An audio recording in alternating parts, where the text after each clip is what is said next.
Welcome everybody to the Leader Lounge. I'm your host, Al Blanton, and today we welcome a very special guest, the Executive Director of Southeast Hospice, Suzanne Pugh. Thank you for having me, Al. Good to be here. Good to have you.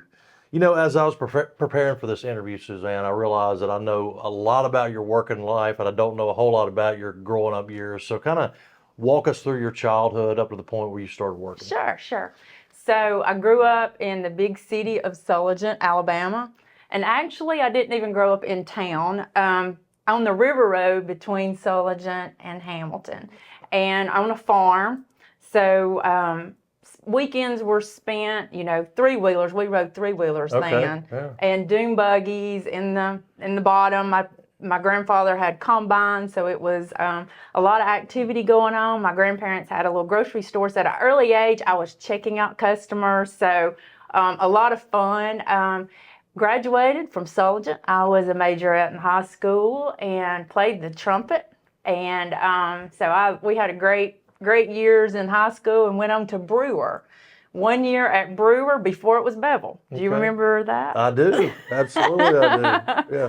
So I'm telling my age by saying that, but Brewer in Fayette, and then I finished the remaining years at the University of Alabama in public relations and marketing. Just a quick kind of after that, or kind of back up a minute. So Kevin and I, my husband, met on a blind date with a group of friends. I was 16, and so got married a few years later. And so we have two boys, and so his job is what got us to Jasper. And so I am in the city. I mean, that was the comments made when big city. This is big. Right. This is as big as I want to get. We love Jasper. So we've been here since '99 and just absolutely love it. Yeah. So. Well, you've done extensive work in healthcare, and you worked for a number of years at Walker Baptist as administrator, and then you've gone over to Southeast Hospice. What was it about Southeast Hospice that was really appealing to you? So, a little interesting story, and I'm glad because it was an extensive career at Walker Baptist and time there, almost 20 years. Learned a lot, had some great mentors, and my ultimate goal was to be Chief Operating Officer. And when I achieved that, after a little bit of time had passed, it was like, is there something else I need to be doing? I really felt a tug, and I prayed for several months that God would show me if that's where I needed to be. And again, if you would have thought I would have ever left the hospital, I would have, I was like, oh no, never, because great people, great work there that we do and did. So after many months of praying about it, and this is Southeast Hospice just coming to my mind. There wasn't a position posted. So I reached out to one of the owners, Joette Kelly Brown, and I said, let's have lunch one day. It wasn't unusual for us to have lunch, as with them, with her and Alicia owning the nursing homes. We would quite often coordinate care about patients and procedures and that type of thing. So met with Joette one day, and when I sat down, she's like, okay, what patient are you wanting to talk about? And I'm like, well, I actually just wanted to say that if you ever have a position that I might be appropriate for, will you let me know? And the look of shock came over her face. She had just got up from a meeting where they were talking about the current executive director was going to be retiring in several months, and that they were going to be needing someone. And so they brought me on board. That happened very fast. So God kicked that door wide open. There was no doubting that decision. And so why Southeast Hospice? I think that one, God showed me clearly that's where He wanted me to be. And hospice, I've lost my mom. It was more of a traumatic experience. And then I've also had a family member who passed while on hospice. And it can be such a comforting, it's clearly a ministry to serve in hospice. And to be a part of that is a blessing to me. I'm on the total, acute care is very different than hospice. And so I've learned a lot, and we do just a great, amazing work. Why Southeast in particular? It's locally owned. family owned, I think the values clearly aligned with my values. And that was so important to me because it's what I get up and go and do every day. I want, it needs to be something that I feel like is the values are aligned. And so we, the nurse to patient ratios are very low. So if we need to spend extra time in a patient's home, we're not rushed. And those things matter to me because if we're going to do something and say we're going to make an impact in someone's life, we need to do it, whether it's the families, the patients. Shortly after joining Southeast, a nurse, and I had found this out kind of in a roundabout way. Is that a good word? Roundabout? That is a good word. Roundabout way that she was at a patient's home. And again, we're not being rushed. The patient had said, and he didn't have a lot of family nearby. And the patient had said that he just wants to go fishing. Really, just the only thing I want to go do is to go fishing at least one more time. So he had a pond behind his home, and from his home down to the pond, a lot of roots. It was kind of rocky. So our nurse goes into his shed out back and finds planks of wood. And I didn't find this out till well after the fact.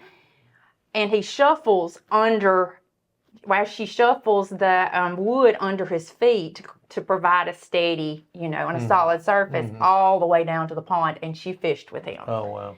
And so those things just matter. Yeah.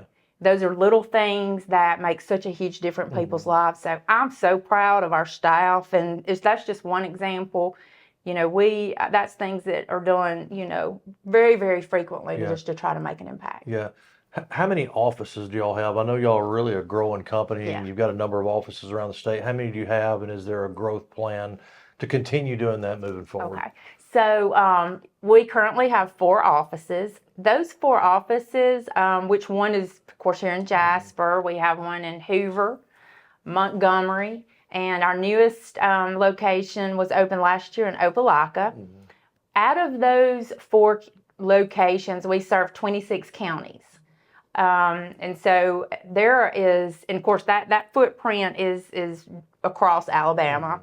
And we are looking to expand. There are plans for growth. And one thing we want to be mindful of is as we grow, we don't lose what makes us special, and making sure that we have enough staff. So we're continuing this same level of service that we provide today at all of our locations.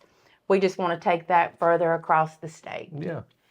Well, and we talked about family, and I think you probably know, I know your 2 boys, but what are some things that you like to do outside of, we're going to get to some more rapid fire questions here in a minute. I know you're excited about it, but outside of your work, what are some things that you enjoy doing? Well, and I don't mean to be bring up a depressing topic, but several months ago I had a health scare. So thyroid cancer, it's all gone, it's out, I'm good. Praise the Lord. It was, it was actually a blessing. The experience I went through, it really made me focus on what do I spend my time doing?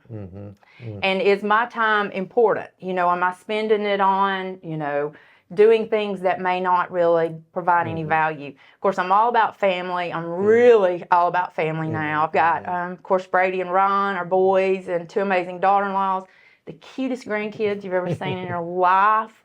And I just want to be a big part of their lives. So love cooking. So, I love getting in the kitchen. So we're coming up on football season.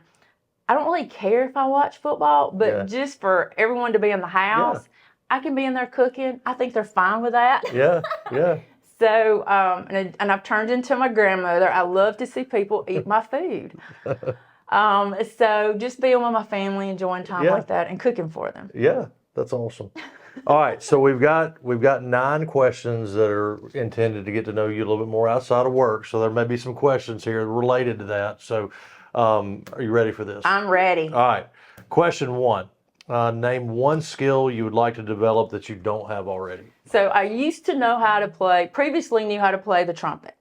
I have not blown a trumpet horn since I graduated high school. Mm-hmm. So I have forgotten that skill, and I want to relearn that. You know, I've always wanted to learn how to play the piano. My mom played piano, and you know, I've just always wanted to do that. And I don't know if I'll ever get to do that, but playing a musical instrument certainly on my And radar I appreciate music more now Yeah. than I used to. I wish I had, But piano would be a good one as well. Yeah. All right. Question 2. What is your go-to snack? Have you ever heard of nabs?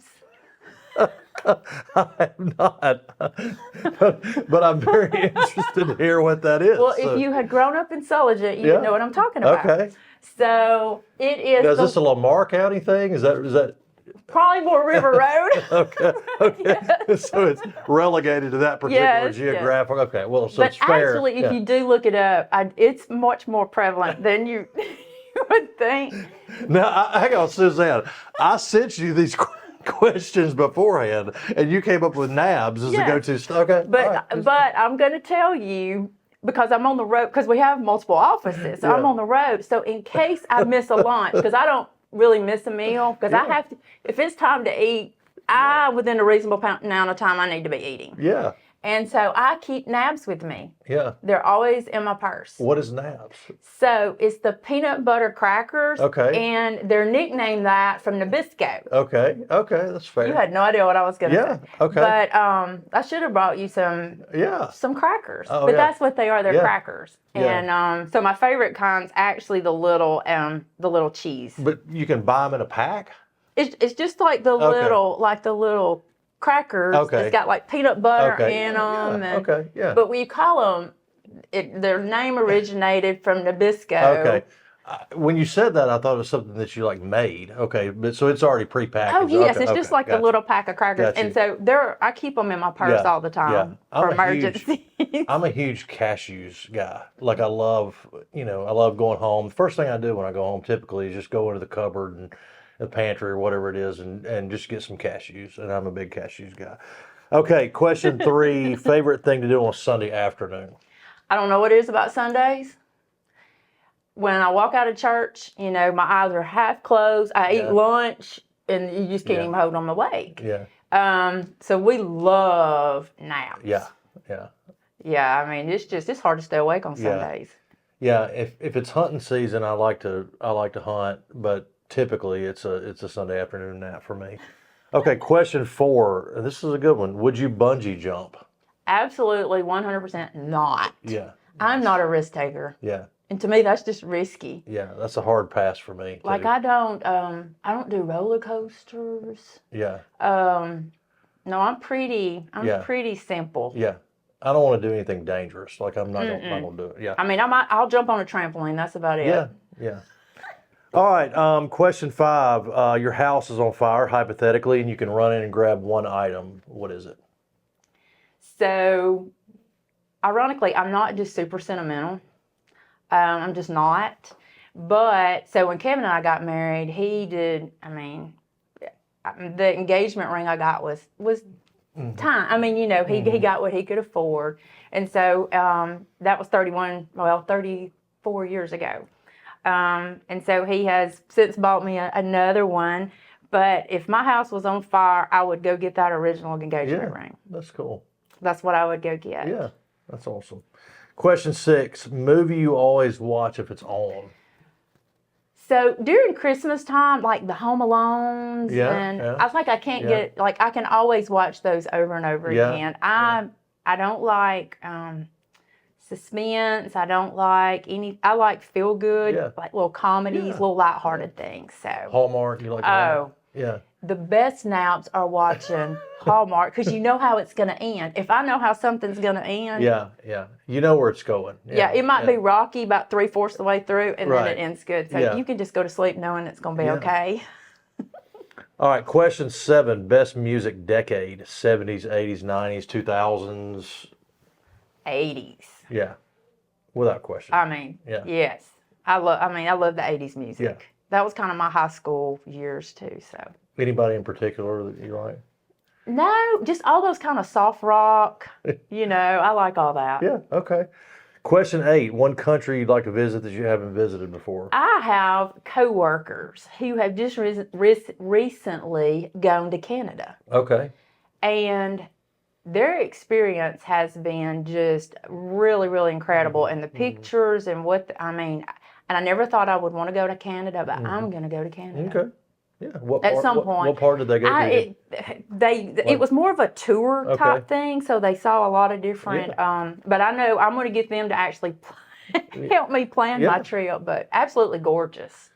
You know, in preparation for this interview, I went back to the article that we did on you in 78 magazine a while back, and I noticed that you are a HGTV watcher. You may not be anymore, but back then when we did the article, you were. So my question 9 is, what is your favorite show on HGTV? So I still watch it. I do like to.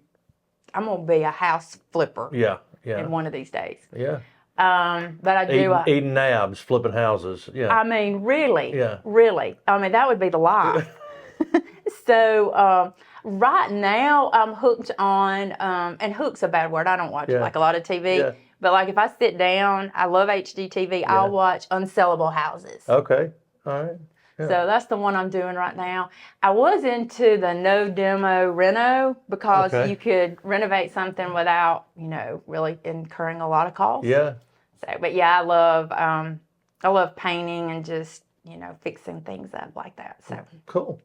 Well, you're off the hook. That's all my questions, and we really appreciate you coming on. And it's always good to see you. And we wish you the very best at Southeast Hospice, and good luck to you. Yes, well, thank you. Thank you for having me. And I've it's been a pleasure. It wasn't too hard. No, very, very, very relaxed. That's right. I needed a relaxing moment today. Today's been kind of a hectic day for me. So, for Suzanne Pugh, this is Al Blanton. Go hit like on the Walker Leader on Facebook and Instagram, and we'll see you next time on the Leader Lounge.